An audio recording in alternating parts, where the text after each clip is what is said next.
नमस्कार मंडळी, welcome back to my channel. मी श्रेया. कसे आहात तुम्ही आणि काय म्हणतोय उन्हाळा तुमच्या एरियामध्ये? सो येस, जर आत्ताचा वातावरण बघितलं तर पुण्यामध्ये थोडंसं ढगाळ वातावरण आहे आणि त्यामुळे खूप जास्त उकडतंय, खूप जास्त गरमी आहे. आणि येस, तुम्हाला पूर्ण फ्रेमवरनं लक्षात आलंच असेल की मी असं फुल समर अप्रोप्रिएट गोष्टी सगळ्या घेऊन बसली आहे माझ्यासोबत. सो येस, येलो कलरचा छानसा टॉप आहे हा. मी ॲमेझॉनवरून घेतलेला आहे. छान मटेरियल आहे, कॉटनचं मटेरियल आहे आणि क्रॉप टॉप म्हणून खूप सुंदर आहे. तुम्ही जर समर अप्रोप्रिएट कलेक्शन बघत असाल तर हा टॉप तुम्ही नक्की तुमच्या वॉर्डरोबमध्ये ऍड करू शकता. यामध्ये भरपूर सगळे कलर्स पण अवेलेबल आहेत. सो त्याची लिंक मी तुम्हाला डिस्क्रिप्शन बॉक्समध्ये देईन, नक्की चेक करा. आणि जसं मी तुम्हाला सांगत होते की समरला बीट करावं म्हणून येस, मी आज झाडासोबत बसलेली आहे. हे आहे माझ्या घरातलं झाड. तुमचं खालचं जर जमिनीवरचं घर असेल तर खूपच चांगली अपॉर्च्युनिटी आहे तुमच्याजवळ की तुम्ही खूप छान छान प्रकारची झाडं लावू शकता. पण जरी तुम्ही फ्लॅटमध्ये राहत असाल आमच्यासारखे तर तुम्ही अशा काही प्लांट्समध्ये नक्की इन्व्हेस्ट करू शकता जे 24 आवर्स आपल्याला ऑक्सिजन देतात. आणि येस, हे इंडोर प्लांट आहे, ह्याला रबर प्लांट म्हणतात. ड्रेसची मी छानशी ब्रँडिंग केली आता. सो तसंच मी झाडाची ब्रँडिंग करते. सो येस, हे आहे रबर प्लांट, खूप सुंदर. आणि असे आम्ही 3-4 लावलेत घरामध्ये. मी तुम्हाला त्याची नावं डिस्क्रिप्शन मध्ये देईन. ही सगळी कलाकृती जी आहे ती तन्मयची आहे. माझा यामध्ये काही हातखंडा नाहीये ना, माझा काही हात आहे याच्यामध्ये.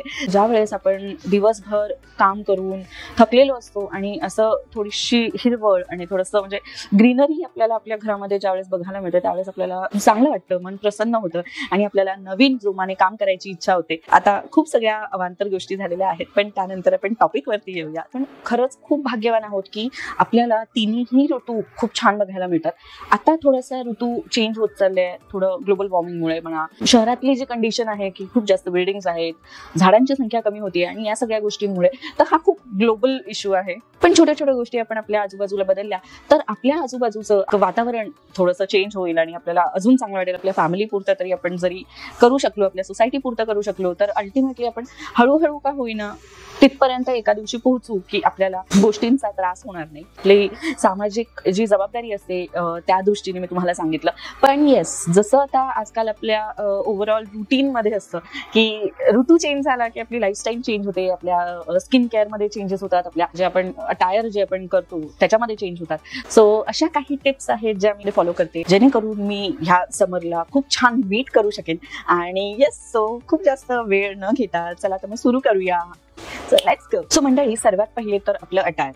ज्यावेळेस पण एखादा ऋतू बदलतो आपल्या वॉर्डरोब मधले सगळे कपडे चेंज होत असतात. आपण जे आता थंडी पडून गेली तर थंडीचे जे कपडे होते वुलन किंवा थोडेसे जाड स्वेटर्स, आपल्या शॉल, अशा सगळ्या गोष्टी आपण आपल्या लॉफ्ट मध्ये ठेवून देतो किंवा आपल्या बेडमध्ये टाकून देतो आणि आपले जे समर अप्रोप्रिएट कपडे आहेत ते आपण बाहेर काढतो. आता असं हल्ली मी करायला लागले. सुरुवातीला असं म्हणजे आधी असं काही नव्हतं की समर अप्रोप्रिएट किंवा विंटर अप्रोप्रिएट किंवा मॉन्सून अप्रोप्रिएट असे काही कपडे. पण येस, आता हळूहळू आपली लाईफस्टाईल चेंज होत चालली आणि आपण आपल्या जशा आपण आपल्या लाईफस्टाईलमध्ये अपग्रेडेशन करत असतो, आपण आपली लाईफस्टाईल अपग्रेड करत असतो, तसं हळूहळू या गोष्टी पण आपल्या लाईफस्टाईलचा एक भाग होतो. खूप छान आणि खूप चांगला भाग होतो. कारण आपली स्किन ही खूप डेलिकेट असते. आपल्या स्किनसाठी आता तुम्ही म्हणाल की म्हणजे हे थोडेसे चोचलेच झाले ना की अरे समर अप्रोप्रिएट आपल्याला वेगळे कपडे आणि विंटर अप्रोप्रिएट आपल्याला वेगळे कपडे कशाला पाहिजे, किंवा आपण म्हणजे मान्सून मध्ये असं काय वेगळं असतं की आपल्याला वेगळे कपडे घालायला लागतात. सो आता आपल्या बालपणी असं काही नव्हतं. आपण एकच शर्ट किंवा एकच ड्रेस असायचा आणि तो आपण सगळे म्हणजे 12ही महिने आपण वापरत होतो आणि त्यावेळेस विचारही नाही करत होतो की आपल्याला वेगळे वेगळे कपडे असायला पाहिजे. पण आता आपली लाईफस्टाईल चेंज होत चालली. आपण कुठेतरी चांगल्या गोष्टींमध्ये इन्व्हेस्ट करायचं. ठीक आहे, आपण एखादा ड्रेस घेतो, तो 12ही महिने घालतो, पण 12ही महिने आपण ज्या वेळेस सेम ड्रेस वापरतो आपल्या स्किनवरती आपण कुठेतरी अत्याचार करत असतो. आपल्या स्किनसाठी ते कुठेतरी चांगलं नसतं. आता सुरुवातीला जसं आपण आत्ताच नुकती संक्रांत गेली, नुकतीच म्हणजे 2-3 महिन्याआधी. सो संक्रांतीच्या वेळेस आवर्जून आपण काळा कलर घालतो. का तर त्यावेळेस त्या ऋतूमध्ये थंडी असते आणि आपल्याला जास्तीत जास्त ऊब हवी असते आपल्या बॉडीला. पण सेम गोष्ट आपण आता करू नाही शकत. ज्यावेळेस तुम्ही उन्हाळ्यामध्ये बाहेर जाता तुम्ही नक्कीच काळ्या कलरचे कपडे घालून जाऊ शकत नाही. काही लोक जातात म्हणा, पण शक्यतो नाही जायला पाहिजे. कारण काळा कलर हा अट्रॅक्ट करतो अजून सनरेजला आणि त्यामुळे आपल्याला अजून जास्त गरम होतं, आपल्याला अजून जास्त इरिटेशन होतं. सो जसं आपल्या आधीच्याही म्हणजे आपल्या संस्कृतीमध्ये पण आहे की आपण जर एखाद्या उष्णकटिबंधामध्ये जर एखादा जागा असेल तर तिथे बंडी आणि पांढऱ्या कलरचं धोतर, पांढऱ्या कलरची बंडी घातली जाते पुरुषांमध्ये, आणि महिलांमध्ये कॉटनच्या साड्या ज्या होत्या आधी तर ते घातलं जायचं. सो आता असं काही वेगळं होत नाहीये. मधला काळ जर सोडला तर येस, आता आपण आपली लाईफस्टाईल थोडीशी इम्प्रूव्ह करायला पाहिजे आणि थोडं आपल्या स्किनसाठी आपल्या एन्व्हायरमेंटसाठी पण त्या गोष्टी खूप चांगल्या असतात. समर आहे म्हटल्यावरती समर कलेक्शन एकदम यायलाच पाहिजे वॉर्डरोबमध्ये. पण तुमच्याकडे आधीचे जे कपडे असतील ते तुम्ही काढू शकता आणि येस घालू शकता. आणि जर तुम्ही इन्व्हेस्ट करणार असाल तर चांगल्या कपड्यांमध्ये इन्व्हेस्ट करा, जेणेकरून ते तुम्हाला बरेच वर्ष बरेच काळ ते कपडे आपल्याला आपल्यासोबत वापरता येतील, आपल्यासोबत ठेवता येतील. कॉटनचे कपडे लाईट कलर्ड जे म्हणतो आपण की थोडेसे फ्रेश कलर पण लाईट कलरचे कपडे तुम्ही या समरमध्ये वापरू शकता, या सीझनमध्ये वापरू शकता. जसं की मी आज घातलाय येलो कलर, पिवळा खूप सुंदर कलर आहे. एक सीझनमध्ये आपण हा कलर घालू शकतो. थोडा ब्राईट आणि छान असा दिसणारा येलो कलर आहे, स्काय ब्लू कलर आहे, ग्रीन कलर आहे. आणि आपली ड्रेसिंग ही जशी जशी आपले जे नेचर आपण म्हणतो की जशा पद्धतीने आता सगळीकडे आपल्याला दिसतं, जर तुम्ही बाहेर बघाल तर आपल्याला सगळीकडे पिवळा रंग, आकाशी रंग, हिरवा रंग थोडाफार असा पोपटी झालेला, म्हणजे काही अशी झाडं असतील जी तुम्हाला पोपटी कलर मध्ये दिसेल का, तर खूप उन्हामुळे त्याचा जो हिरवा कलर आहे तो फेंट होत जातो. आणि त्याच म्हणजे नेचर इन्स्पायर्ड आपण म्हणतो ना की ती फॅशन आपण करायला पाहिजे, तशा कलर मध्ये आपण इन्व्हेस्ट करायला पाहिजे. सो जसं मी म्हटलं की येस, कॉटनचे छान सुटसुटीत असे कपडे आपण नक्कीच या समरमध्ये घालू शकतो. आणि सर्वात महत्वाचं म्हणजे आता आपण कपडे तर घेतले, कोणत्या कलरचे कपडे घ्यायचे ते तर आपण ठरवलं, कोणत्या मटेरियलचे कपडे घ्यायचे हेही आपण ठरवलं, पण कोणत्या साईज मध्ये घ्यायचं. आता आपण नॉर्मली जे कपडे आता आपण घालतो तर ते आपल्याला व्यवस्थित फिट असे असतील असे कपडे आपण नॉर्मली घेत असतो. पण मी असं म्हणेन की ज्या वेळेस तुम्ही समर कलेक्शन जे आहे की आता तुम्हाला फक्त समरसाठी घालायचे आहेत तर अशा वेळेस साईज मोठी असलेले कपडे तुम्ही घ्या, कारण जेवढे आपण लूज कपडे घालू समरमध्ये तेवढं जास्त चांगलं आहे. खूप टाईट फिटिंग कपडे आपल्याला नको असतात समरमध्ये, कारण उन्हामुळे घाम खूप येत असतो आणि त्यामुळे आपली बॉडी, आपल्या स्किनवरती थोडीशी इचिंग, इरिटेशन ह्या सगळ्याच गोष्टी होतात. आणि म्हणूनच आपण शक्यतो फिटेड कपडे जे आहेत ते टाळायला पाहिजे. मुलींमध्ये छान एक ओव्हरसाइज कुर्ती असेल, ओव्हरसाइज शर्ट्स असतील, प्लाझो असेल, बॉटम वेअर मध्ये तुम्ही पटियाला घालू शकता ना, ती फॅशन परत आली आहे. सो पटियाला तुम्ही यूज करू शकता. फ्लेरी छान असे मोकळे म्हणजे हवेशीर कपडे आपण जे म्हणतो ते हवेशीर कपडे आपण शक्यतो समरमध्ये घ्यायला पाहिजे. फुटवेअरशी रिलेटेड जर आपण म्हटलं तर एक छानशी ब्रीदी अशी छानशी स्लीपर किंवा छानसा असा शूज प्रेफर करू शकता, जेणेकरून तुम्हाला जास्तीत जास्त सूर्यापासून आपल्याला बचाव होईल आणि आपले पाय टॅन होणार नाही अशा पद्धतीने. सो जर तुम्ही कॉलेज गोईंग असाल किंवा ऑफिसमध्ये जात असाल तर मी असं म्हणेन की शूज हे खूप जास्त comfortable, shoes is a best choice प्रत्येक सीझनसाठी. शूज घातल्यानंतर आपल्याला एकतर कम्फर्टेबली चालता येतं, घामाचा त्रास होत नाही, दुसरी गोष्ट आणि तिसरी गोष्ट म्हणजे आपल्याला टॅनिंग होत नाही. आणि त्यामुळे माझं बेस्ट मत आहे की ज्यावेळेस पण तुम्ही बाहेर जात असाल शूज प्रेफर करा आणि एक छान पेअर ऑफ कॉटनचे सॉक्स, आणि जरी घाम आला पायाला तरी ते शोषून घेतील, दिवसभर आपल्याला कम्फर्टेबल फील होईल. आणि अशा पद्धतीने शूज हा माझा सर्वात पहिली चॉईस आहे. आणि दुसरी चॉईस म्हणजे स्लीपर्स किंवा फ्लॅट्स याच्यासाठी ज्यावेळेस पण म्हणजे एकतर हिल घालून आपण जाणार नाही आहोत, आता फिरायला पण नाही जाऊ शकत आहे एवढ्या उन्हामध्ये, आणि हिल्स घातल्यानंतर आपल्या पायांना घाम हा येतोच उन्हाळ्यामध्ये आणि खूप जास्त स्लिपरी होतं. आपण ज्यावेळेस पण कुठे जाणार असतो, जर आपण हिल्स घालून जाणार असू तर कम्फर्टेबली आपल्याला चालता येत नाही, आणि त्यामुळे फ्लॅट्स हे सेकंड बेस्ट ऑप्शन आहे समरमध्ये घालण्यासाठी. ऍक्सेसरीज मध्ये सर्वात महत्वाचं मोठा क्लचर. केस मोठे असतील, लांब असतील, जर माझ्यासारखे असतील आणि तुम्हाला जर कुठेही तुम्ही बाहेर जात असाल तर एक क्लचर आपल्या बॅगेमध्ये नेहमी असायला पाहिजे. मोठा क्लचर जे तुम्ही छान आपली केस सगळी गुंडाळून वरती बांधू शकले पाहिजे, कारण मानेच्या मागचा जो भाग आहे तिथे सर्वात जास्त गरम होतं आणि आपल्याला आपली केस वारंवार धुणं पॉसिबल नसतं. आठवड्यातून आपण 2 ते 3 वेळा जास्तीत जास्त आपली केस वॉश करायला पाहिजे, आपले केस धुवायला पाहिजे. आणि त्यामुळेच ज्यावेळेस आपण गरमीमध्ये म्हणजे खूप घाम येत असतो आणि त्यामध्ये आपण असे मोकळे नाही सोडू शकत. मी आता सोडले आहेत कारण येस मी घरी आहे, पण बाहेर जाताना आपण नक्कीच आपले केस असे मोकळे सोडू शकत नाही आणि त्यावेळेस आपल्याला क्लचर खूप जास्त महत्वाचा आहे. एक मोठा क्लचर तुम्ही तुमच्या बॅगेमध्ये नेहमी ठेवा, जेणेकरून तुम्ही तुमचे केस वरती बांधू शकता. जो मानेच्या इथला जो भाग आहे तिथे जो जास्तीत जास्त घाम येतो आपल्याला, तर तो आपण कुठेतरी टाळू शकतो. केस पूर्ण वर बांधल्यामुळे तिथली जागा ही बऱ्यापैकी हवेशीर राहते आणि त्यामुळे तिथे घाम येत नाही आणि पर्यायी आपल्याला तिथे काळपटपणा पण टाळता येतो. दुसरी ऍक्सेसरीज म्हणजे कॅप. सो आजकाल खूप सगळ्या प्रकारच्या कॅप्स अवेलेबल आहेत मार्केटमध्ये, जे तुम्ही वापरू शकता. तुमचे केस बाहेर पोनी काढून पण कॅप्स वापरू शकता. बाहेर जाताय, ऊन आहे, छत्री घ्यायची नाहीये तुम्हाला, तर अल्टिमेटली तुम्हाला काहीतरी सूर्यापासून प्रोटेक्ट करण्यासाठी हवं असतं. त्यामुळे yes, a pair of cap खूप महत्वाची आहे. जर तुम्हाला कॅप आवडत नसेल तर तुम्ही स्कार्फ पण घेऊ शकता. खूप सुंदर सुंदर कॉटनचे स्कार्फ आता अवेलेबल आहे मार्केटमध्ये, तुम्ही ते नक्की घेऊ शकता. किंवा आपल्याकडे कॉटनच्या कोणत्याही ड्रेसवरचा दुपट्टा हा बेस्ट स्कार्फ आहे. पुण्यातल्या मुलींना सांगायची गरजच पडत नाही की आपण स्कार्फ म्हणून काहीही वापरू शकतो. आता ड्रेस आपण वापरत नाहीये, पण आपल्याकडे ओढणी आहे, ती ओढणी तुम्ही स्कार्फ म्हणून चक्क वापरू शकता. आणि तो कॉटनचा स्कार्फ खूप छान असतो आपल्याला मार्केटमध्ये जे स्कार्फ मिळतात त्यापेक्षाही, कारण ती ओढणी प्युअर कॉटनची असते. जर आपण ड्रेस वापरत नाहीये तर ओढणी फेकून देऊ नका, ती अशा कामाला वापरता येते. त्या ऍक्सेसरीज मध्ये पुढची गोष्ट आहे ती म्हणजे ग्लेअर्स. ग्लेअर्स म्हणजेच आपला गॉगल, छानसा गॉगल. आता तुम्ही म्हणाल की केवढे मोठे चोचले आहे, गॉगल कशाला पाहिजे? आपल्या पूर्ण चेहऱ्यावरती स्किन आणि डोळे हे आपले खूप जास्त सेन्सिटिव्ह असतात आणि उन्हामुळे आपल्याला त्रास होऊ शकतो डोळ्यांना. या सगळ्यापासून वाचण्यासाठी, म्हणजे तुमच्या डोळ्यांना वाचवण्यासाठी तुम्ही एक छान पेअर ऑफ सनग्लासेस तुमच्या बॅगमध्ये नेहमी ठेवायला पाहिजे, तुमच्याकडे असायलाच पाहिजे. तर फोटोजसाठी आपण मोस्टली ग्लासेसमध्ये, सनग्लासेसमध्ये आपण इन्व्हेस्ट करतो, पण ऍक्च्युअलमध्ये आपल्या डोळ्यांना खूप छान काळजी घ्यायची. आपल्या डोळ्यांची आपल्याला आपल्या डोळ्यांना बरेच वर्ष आपल्यासोबत छान ठेवायचं आहे आणि त्यासाठी आपल्याला त्यांची काळजी घेणं आवश्यक आहे. आणि म्हणूनच सनग्लासेस हे खूप जास्त महत्वाचे आहेत.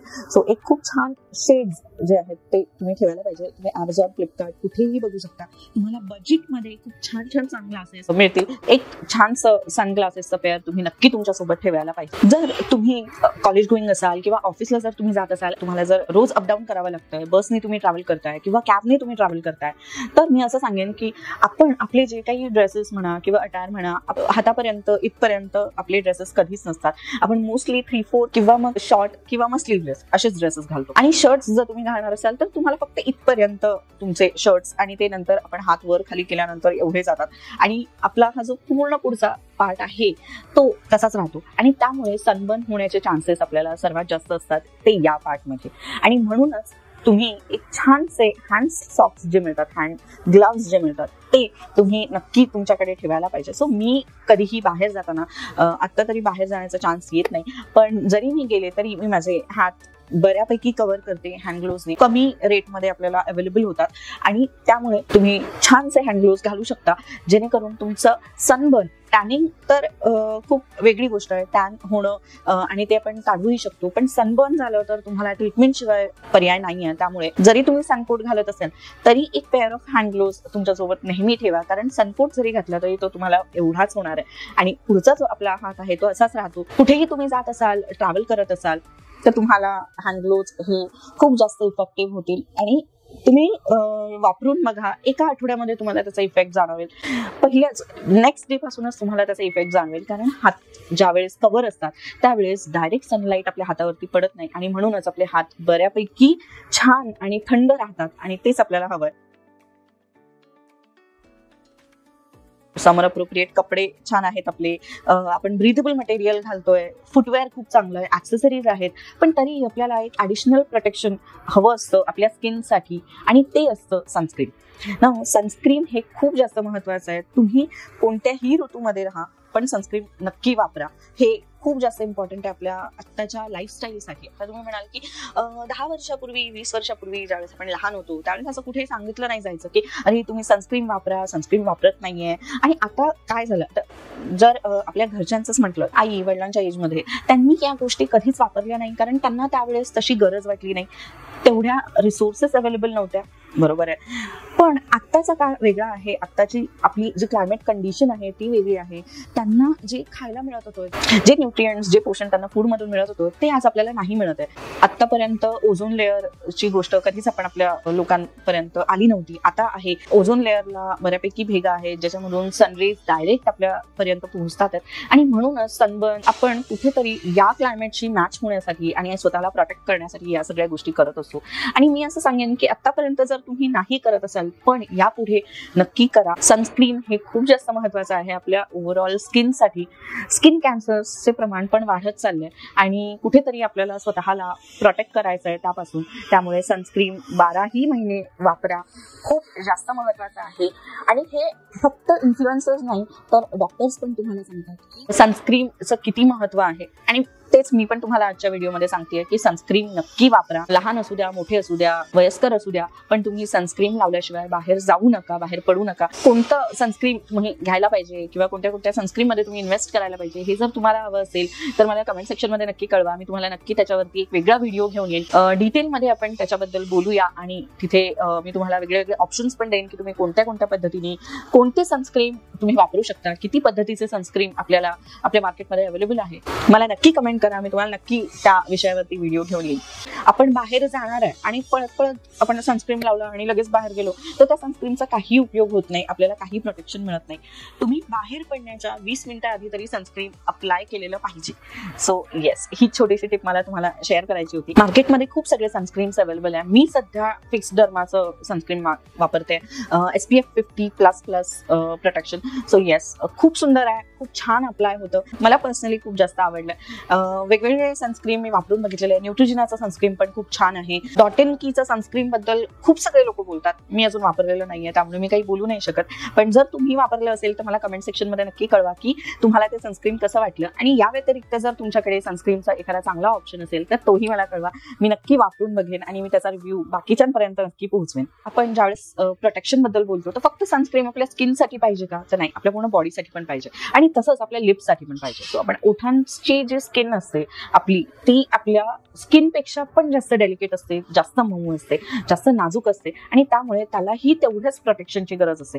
सो लिप बाम जे आपण वापरणार ते पण खूप जास्त महत्वाचं असतं आपल्या सगळ्याच ऋतूमध्ये, कारण डायरेक्ट एक्सपोज होत असतात आपल्याला कोणत्याही क्लायमेटला आणि सर्वात जास्त इफेक्ट, सर्वात लवकर इफेक्ट त्यालाच होतो. आपण बाहेर गेलोय आणि पण खूप छान तयार झालोय आणि आपल्या ओठांवरती अशी लेअर आलेली आहे किंवा आपल्या ओठांवरची जी कातडी आहे, जी त्वचा आहे ती निघतीये, असं कोणालाही आवडत नाही. खूप सुंदर तयार झाल्यानंतर आपल्याला हेड टू टो खूप चांगलं दिसायचं असतं आणि त्यामध्ये सर्वात जास्त आणि सर्वात डेलिकेट जो पार्ट आहे तो म्हणजे आपले ओठ, जे खूप जास्त एक्सपोज होतात. त्यामुळेच आपल्याला ओठांची पण तेवढी जास्त चांगली काळजी घ्यायची असते. जर तुम्हाला लिप बाम लावायचं नसेल किंवा लिप बाम मुळे तुम्हाला तुमचे ओठ खूप जास्त चिपचिपी वाटत असतील तर तुम्ही रोज रात्री झोपताना छान खोबऱ्याचं तेल लावू शकता, जेणेकरून तुमचे लिप्स खूप छान होतील, मऊसूत आणि खूप छान असे मॉइश्चराइज राहतील. मी जे वापरते ते मिनिमलिस्टचं लिप बाम आणि खूप सुंदर लिप बाम आहे. SPF 30 आहे त्यामध्ये आणि खूप जास्त महत्वाचं आहे ते म्हणजे ते बिलकुल पण आपल्या लिप्सला ड्राय करत नाही, खूप जास्त चापी बनवत नाही, खूप जास्त स्टिकी बनवत नाही आणि म्हणूनच लिप बाम खूप सुंदर आहे आणि मला खूप आवडलंय. मी माझं स्वतःचा पर्सनल एक्सपिरियन्स तुमच्याशी शेअर करते. जे लिप बाम्स मी स्वतः वापरलेले आहेत ते सगळे लिप बाम्सचे डिटेल्स मी तुम्हाला डिस्क्रिप्शन मध्ये देते, तुम्ही नक्की ते ट्राय करू शकता. आतापर्यंत आपण जे काही बोललो ते सगळ्या गोष्टी आपल्याला बाहेरून अप्लाय करायच्या होत्या. आपलं क्लोदिंग झालं, फुटवेअर, ऍक्सेसरीज, मेकअप, असं सगळं. पण सर्वात महत्वाची गोष्ट असते म्हणजे या सीझन मध्ये आपल्याला आतून पण स्वतःला थंड ठेवायचं असतं आणि त्यासाठी सर्वात महत्वाचं आहे ते म्हणजे पाणी. मिनिमम 4 लिटर पाणी. एक अडल्ट जे आपण म्हणतो, लहान बाळांसाठी नाही, लहान बाळांसाठीचं प्रपोर्शन वेगळं आहे. मोठ्या माणसांसाठी एक प्रॉपर अडल्ट जर तुम्ही कन्सिडर कराल तर एका माणसाला, एका व्यक्तीला 4 लिटर पाणी मिनिमम प्यायचं असतं. 8 ग्लास जे असतात ते मिनिमम आपण पाणी दिवसातून प्यायला पाहिजे. त्याच्यामुळे खूप सगळे बेनिफिट तर आहेत. सर्वात महत्वाचा बेनिफिट म्हणजे आपल्याला ज्यावेळेस घाम येतो त्यावेळेस आपल्या घामाचा वास नाही येत. खूप लोकांना घामाच्या वासाचा त्रास होतो, तर सर्वात पहिले तर तुम्ही पाण्याचा इंटेक वाढवा आणि बऱ्यापैकी तुमचे जे प्रॉब्लेम्स आहेत ते कमी होतील. पण आपल्या पाण्याचा इंटेक वाढवायला पाहिजे. पण आपण फ्रीज मधलं पाणी डायरेक्ट घेतो आणि पितो तर त्याचाही इफेक्ट आपल्या बॉडीवरती होतो. त्यामुळे सर्वात जास्त म्हणजे मी असं म्हणेन की शक्यतो फ्रीज मधलं पाणी पिणं टाळा आणि आपला पारंपरिक फ्रीज बाहेर काढा. माठातलं पाणी प्या, त्याच्यामध्ये तुम्ही वाळा टाकू शकता, त्या पाण्याला छान टेस्ट येते आणि माठामध्ये नैसर्गिकरित्या पाणी थंड होतं, त्यामुळे आपल्या बॉडीवरती त्याचा विपरीत परिणाम होत नाही. तर आजकाल मार्केटमध्ये तुम्हाला खूप छान छान क्यूट अशा छोट्याशा मातीच्या बॉटल्स मिळतात आणि त्या मातीच्या बॉटल्स पण तुम्ही नक्की वापरू शकता आपल्या रेग्युलर बॉटल्सच्या जागी. जर तुम्हाला थंड पाणी प्यायचं असेल तर कुठेही ट्रॅव्हल करताना तुम्ही ते तुमच्या सोबत घेऊन जाऊ शकता आणि अशा पद्धतीने तुम्ही थंड पाणी कुठेही अवेलेबल करून घेऊ शकता. आम्ही पण प्रयत्न करतोय, आम्ही पण आमच्या घरामध्ये एक छान समाट ठेवलेला आहे ज्यामधून आम्ही पाणी पितो आणि प्रयत्न करतो की आम्ही ते कंटिन्यू असंच करू पूर्ण उन्हाळा. प्रत्येक वेळेस होईलच असं नाही. मी प्रामाणिकपणे तुम्हाला सांगते की दरवेळेस असं होत नाही की आपण बाहेर गेलोय आणि आपल्याला कुठे माठातलंच पाणी अवेलेबल असेल असं, किंवा आपण बॉटल जरी घेऊन गेलो तरी लगेच त्या बॉटलमध्ये पाणी इन्स्टंट थंड होत नाही आणि आपल्याला अशी अर्ज असते, आपल्याला असं वाटतं की नाही आता थंड पाणी पाहिजे, खूप गरम होत आहे. अशा वेळेस आपण नाही आपल्याला जर मिळालं तर आपण अल्टिमेट म्हणजे आपण घसरतो फ्रीज मधल्याच पाण्यावरती. पण जास्तीत जास्त प्रयत्न करा की माठातलं पाणी तुम्ही प्रेफर कराल पिण्यासाठी. मी तुमच्यासोबत अशा काही टिप्स शेअर केल्या ज्या मी फॉलो करते आणि मला त्याचा खूप छान रिझल्ट आहे, खूप छान रिझल्ट मिळालाय आणि मी तुम्हाला सांगेन की तुम्ही नक्की ते ट्राय करून बघा आणि मला सांगा की तुम्हाला या सगळ्या गोष्टी कशा वाटल्या आणि हा आजचा व्हिडिओ कसा वाटला. सो मंडळी, भेटूया पुढच्या व्हिडिओमध्ये. तोपर्यंत स्वतःची काळजी घ्या, आपल्या आवडत्या लोकांची काळजी घ्या आणि हसत राहा. धन्यवाद.